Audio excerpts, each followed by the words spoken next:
So one of the biggest edges that you can probably have in fantasy football is when you hit on some of these rookie picks, right? Think about like Brock Bowers last year, Lad McConkey, Malik Neighbors. When you hit on these guys, they return so much value because you don't have to draft them the first, second, third, fourth round, even for most of the time. Malik Neighbors and Marvin Harrison, kind of exceptions to that last season, but what makes a good rookie pick? Now, unfortunately, when we look at the last couple of seasons, we don't really have a lot of like consistency. We don't have like metrics that we can really point to that lead to, all right, this dude's going to pop off. For example, Marvin Harrison Jr., he had all of the necessities or all of the factors or variables that would lead to a pop off rookie wide receiver, right? That's why he was being drafted kind of at the 1-2 turn last season, which was way too high, by the way. I was definitely not drafting him, at that draft position. But I decided to create a couple of factors that I think we can start to bucket some of these guys. And we're going to hop into my spreadsheet here. And I determined that it's four factors, right? You have talent, you have depth chart, which is kind of an opportunity variable. You have the passing offense. So what's like the state of the offense? Are they a pass heavy offense? Are they a low passing offense? And the quarterback. So that's kind of tied to the third point, but typically it's like dudes with good quarterbacks, usually, right? Not always. But I basically said like if a dude meets some of these factors, that should lead to profit, right? It should lead us to getting a guy who should be good. But it doesn't work out that way. It almost never does, right? So Malik Neighbors, for example, very talented, hyper talented. He had opportunity, right? The depth chart was literally him and nobody else. And then that's all. He didn't have a good quarterback. He didn't have a good passing environment. Like his team was, the bottom third in terms of pass attempts. And then you look at Lad McConkey, who's kind of the opposite. He kind of meets every single variable that we wanted. And that's why I did make a video before the season saying I think Lad McConkey is going to be more valuable than Malik Neighbors in 2024. I think Malik Neighbors ended up beating him out and outscoring him on the season. He had that explosion, week 16. But for the most part, I think Lad McConkey was a little bit better, right? Because he paid off. You got him in like the 10th round. Well, Neighbors is a little pricier, but Lad McConkey had the talent. He had the depth chart. Like there's really no one else behind him. He had the passing offense and he had a quarterback, right? He had all five. So I decided, let me look at 2023. I didn't want to look too far back, but Garrett Wilson in 2023, talent and depth chart. He was pretty much the Malik Neighbors of 2023. And he wasn't like a league changing, league winning wide receiver, right? He wasn't like a top 5 wide receiver or anything. And then you look at Jordan Addison also in 2023. He met more of the boxes. He was more of that Lad McConkey type guy, but not really. He had the talent, the passing offense, the quarterback. He wasn't the alpha, though, on the team. So how do we apply that to this year? How do we try to find rookie wide receivers that I think are just going to be game changers, right? You need to take stabs. You need to take dart throws on these guys. They're going to pay off at the time that you need them to. Usually it's at the end of the season. It's after the bye week.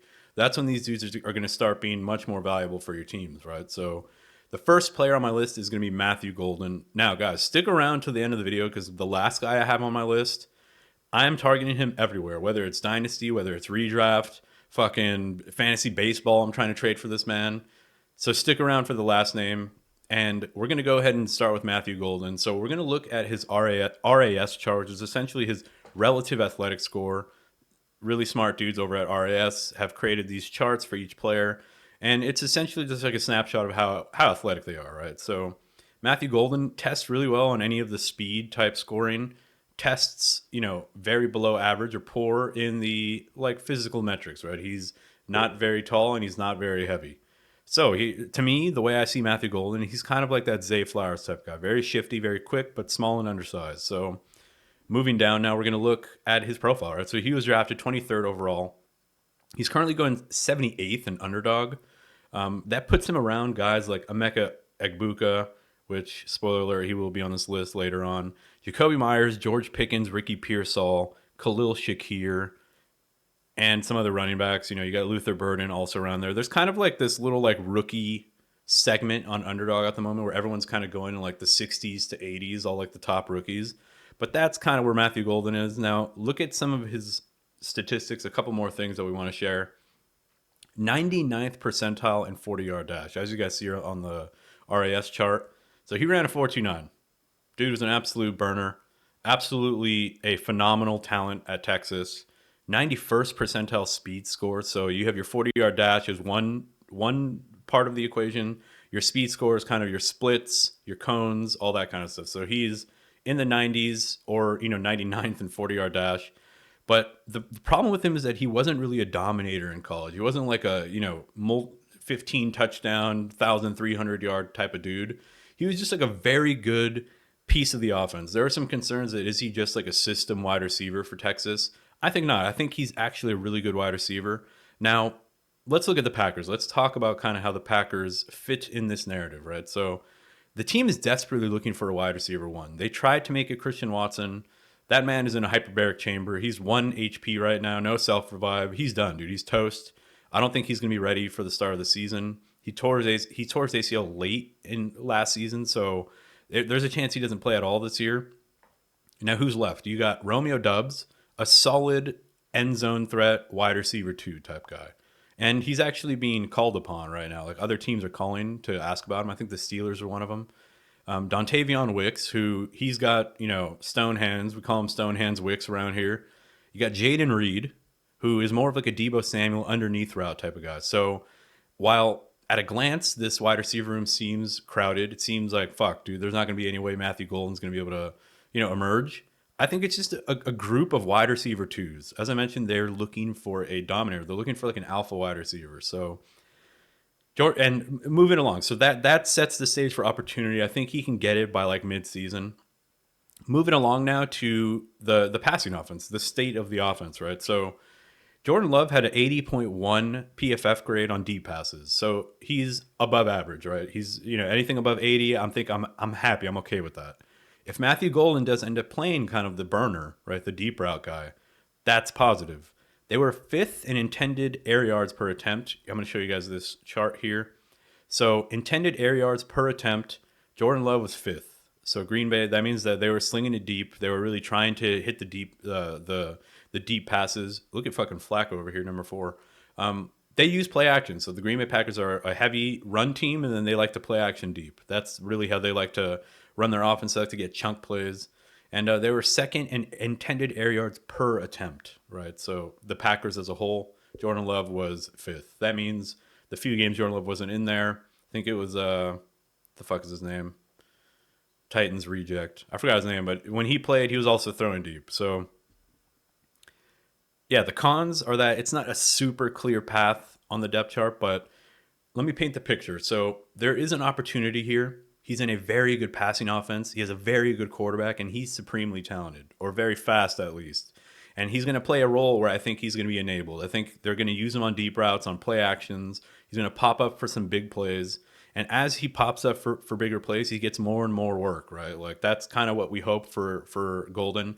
We hope he doesn't have like a Quentin Johnston type start to his season where he has like a crucial drop early and then he just becomes a trash can the rest of his career. So that's Matthew Golden. Very excited about him. He's near the top of my list. Next player on this list is going to be Tre Harris. Now, Tre Harris, let's look at his RAS score. He's the wide receiver out of the Los Angeles Chargers. I always want to say San Diego. Now, Tre Harris has a really good RAS score. Like across the board, it's pretty good, right? Now, the speed, not that great. Not that great, but that's okay. I think for a guy like Tre Harris, it's fine. So he is 6 foot, right? So 6 foot on the money, which is good. That's a good RAS score. He gets an 8.25 out of that, decently weighted. His speed scores aren't that great, but overall he has a 9.23, meaning he jumps very high and he's got a nice broad jump. He's a very explosive, athletic, bigger wide receiver. Kind of a nice compliment, in my opinion, to Ladd McConkey. Now here's the profile. He's drafted in the 2nd round, 55th overall. He's currently going 138th on Underdog. So that is way down below guys like Matthew Golden. As I mentioned, Matthew Golden was, 78th. So you can get Tre Harris an entire like 60 picks later on Underdog at the moment in best ball. Now we use Underdog, by the way, and best ball because it's competitive. People are putting money. So this is how people are drafting this early. As things change, we get more news. Obviously, things are going to change. People are going to be bouncing all over the place, but it's a nice way to look at it now, right? This is how people view the teams now, before any training camp, before any OTAs or anything like that, before any news reports about depth charts. So that puts him around the likes of an Xavier Leggett, Romeo Doubs, fucking Quentin Johnston. I mean, just for the sake of this video, if you're deciding between Tre Harris and Quentin Johnston, I'm going Tre Harris every day of the week. I just think he has much more like consistent value over the course of the season. I think Quentin Johnson could have a better start to the season. You know, you can pop up for like a big game early on with like a couple of deep passes, but I think Tre Harris cements himself. Now, he's 6'2", by the way, not 6 foot, so he's 6'2". He's known for ball tracking on deep routes, so that is the profile of Tre Harris, right? A perfect complement to Ladd McConkey, as I mentioned. So Ladd McConkey is him. Tre Harris is not going to be affecting him. He's not going to be taking targets away from him. He's not going to be really impacting his alphaness. Now, he could, right? Maybe later in the season, if he ends up being like a really good red zone threat, just a big body, can track the ball, they're throwing him fades, that could negatively affect Ladd, but this isn't a Ladd video. As I mentioned, Quentin Johnston is the other guy on the depth chart. He has small hands. Mike Williams, he's probably already injured. I don't know for sure, but let's look at the passing offense. Let's look at the state of the Chargers, right? So last year in 2024, Justin Herbert was 7th in intended air yards, 5th in actual total air yards. So they were throwing deep, very similar to the Packers. Strong run team, strong offensive line, a pretty decent defense with a good quarterback. They're play actioning. J.K. Dobbins was actually really good for the Chargers. And then they were throwing deep, right, whenever they could. So that is the type of environment we want to see. The Chargers are also near the top in terms of attempts per game. So I don't have it here sorted, but you know, they had 504 pass attempts on the season. And as you just look on this list, you know, 280, 290, 240, 420, like being 500 or above is a fantastic environment. I expect Tre Harris, I expect him to win the number 2 role by like, you know, mid-season, week 8, week 9, or whenever the post bye week bump is. Usually a post bye week bump is an opportunity for the team to go into the fucking training or into the film room and be like, all right, what are we going to change? Who are we going to start to highlight? Let's get our rookies more involved. This fucking veteran blows cocks. Like, they're going to look at Quentin and Mike Williams tape in that bye week and be like, all right, dude, it's Tre Harris time. And the ball, that could be problematic. It could be a thing where there's just not going to be enough meat on the bone, not enough to go around for the wide receivers. Fuck, I feel dumb now. Why did I say that was a good... Anyway, fuck it. Yeah, this is the risk, right? If they're near the bottom in pass attempts, then it could be you know, tough sledding out there. So let's move on now to the next guy, where it's going to be Jayden Higgins. So Jayden Higgins has a really good RAS chart. You know, scores really well across the board, a 9.63 average. Had a pretty nice 40-yard dash, so he ran a 4.47, and for a guy his size, it's actually pretty good.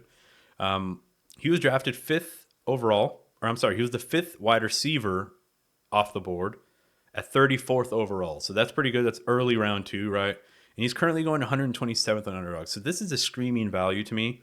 He's going around the likes of Dalton Kincaid, Marquise Brown, fucking quarterbacks like, you know, J.J. McCarthy, C.J. Stroud. So you might even be able to stack Stroud and Higgins later on in the draft here. But that is value for us. So these are the comps, man. These comps, you guys are going to love this or hate it. He's comped to A.J. Green. So they're both 6'4". They're both 210 to 215 pounds. And they both ran a 4.5. They both have very similar play style, tracking the ball, going up there, mossing people. But here's the problem with that, right? The problem with that is that they already have Nico Collins. So the Texans already have a Nico Collins who is a big-bodied X-wide receiver. He's going to be getting most of the deep stuff. Now, what does that mean for Jayden Higgins? I think that's going to revert him to the slot. He's going to be like a big-body slot. Now, they could move him to the other side to play opposite of Nico Collins, and then you just have like 2 big-body, absolute, like, you know, game-breaking, big body, like get up there and moss people type wide receivers. But we expect him and we hope that he could be a big slot receiver. And let's look at the passing situation now with the Texans last year. So they were 11th in total pass attempts in 2024. You know, not bad. It's in the upper, you know, the upper 12, which is the upper third of the league, or it's right there on the border. And I think that they lean more toward becoming a passing team. This is just my opinion. Like, they were really, really feeding Joe Mixon last season, and CJ Stroud kind of took a step back, right? Like in 2023, when CJ Stroud emerged and he was like all the hotness around the league, that team was exciting, and CJ Stroud was exciting because of him as a passing quarterback. They then turned into a run team. I don't agree with it. I don't like I don't like that. I don't like when you have like a really young, dynamic, good quarterback and you turn him into just a game manager. Think about the fucking Chiefs today, right? Like Pat Mahomes has become like a game manager. They try to run the ball, they try to control the tempo, short passes. Like it's understandable, right? Because teams play a lot of cover shell now on most, high octane offenses. Think the Miami Dolphins, think the Chiefs. Like Pat Mahomes can't throw those bombs anymore like he used to. He doesn't have a Tyreek Hill. That could be why. But for the Texans, which this video is about Jayden Higgins or this section, I think they lean a little bit further. I think they jump up to like fifth or sixth in the NFL in terms of total pass attempts. I think Joe Mixon's getting older, right? They don't have really like a lot of depth behind Joe Mixon. So I imagine them becoming a little bit more pass happy. They did draft two wide receivers out of Iowa. So they drafted Higgins and Jalen Noel. So why not use these young, shiny toys that you have? So that's why I really like Jayden Higgins. Now, a little bit more context around the team. Tank Dell's not expected to play at all in 2025. And I do think that similar to Ladd McConkey and Tre Harris, like Nico's going to be the guy, right? Ladd's going to be the guy. Nico's going to be the absolute alpha. But there's meat on the bone. There's still a lot of opportunity. I think it's going to be Jayden Higgins. I think Jalen Noel is also going to be really good. He's going to be kind of that Tank Dell type archetype. But think about last year when they had Diggs. Diggs was like a top 15 wide receiver through the games that he played when he wasn't injured. I think Jayden Higgins steps right into that exact role.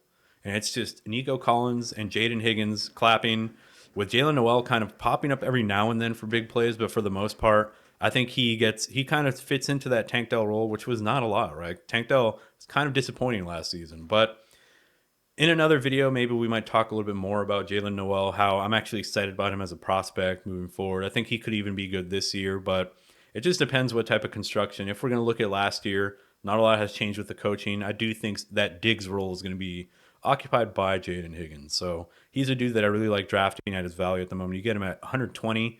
And, he's a dude that I really like. If anything happens to Nico Collins, he becomes like a bona fide top 20 guy, right? So let's move on now to the fourth player. It is Emeka Egbuka. This one's easy, right? It's easy in terms of him as a talent, but it's a little difficult in terms of his situation. We'll get to that right now. So he has a 9.72 RES score. Really, he charts really well on all the speed metrics. So he's above an 8 in 40-yard dash, which is good, 4.48. For a guy, he's a little bit bigger. 20-yard splits, all good. Vertical, all good. Height and weight, doesn't really matter too much, right? And the NFL is kind of shifting anyway. He was the 19th overall, second wide receiver off the board. He was like the first real third real wider. So Travis Hunter gets drafted at number 2 overall. Yeah, I guess they draft him as a wide receiver. Then you get Tet McMillan. Then you get Emeka Egbuka. So he's currently going 77th on Underdog. So he's actually being drafted pretty high.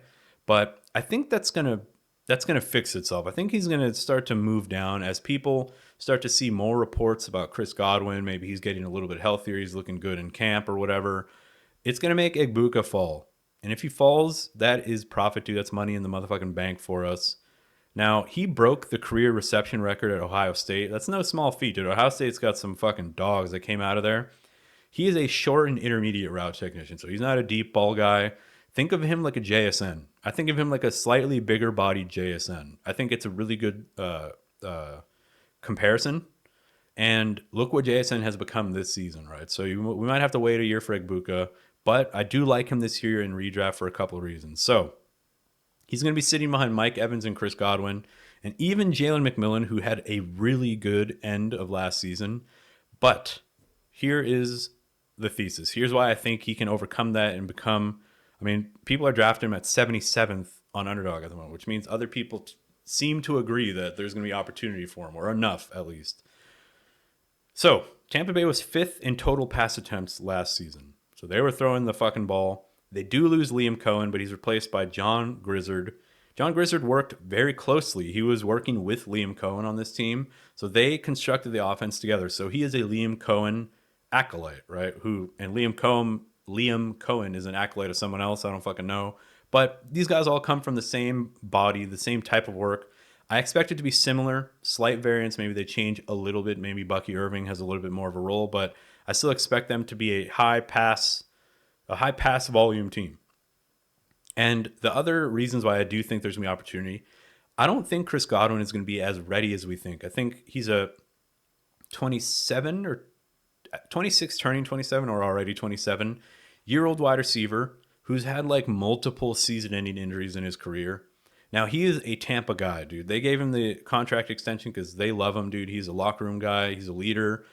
I think the contract extension and his role in the team is more as a presence, and I do think he might struggle to get brought back up to speed in time, right? Like his injury also happened like around mid-season last season, so there's a chance he's not quite ready.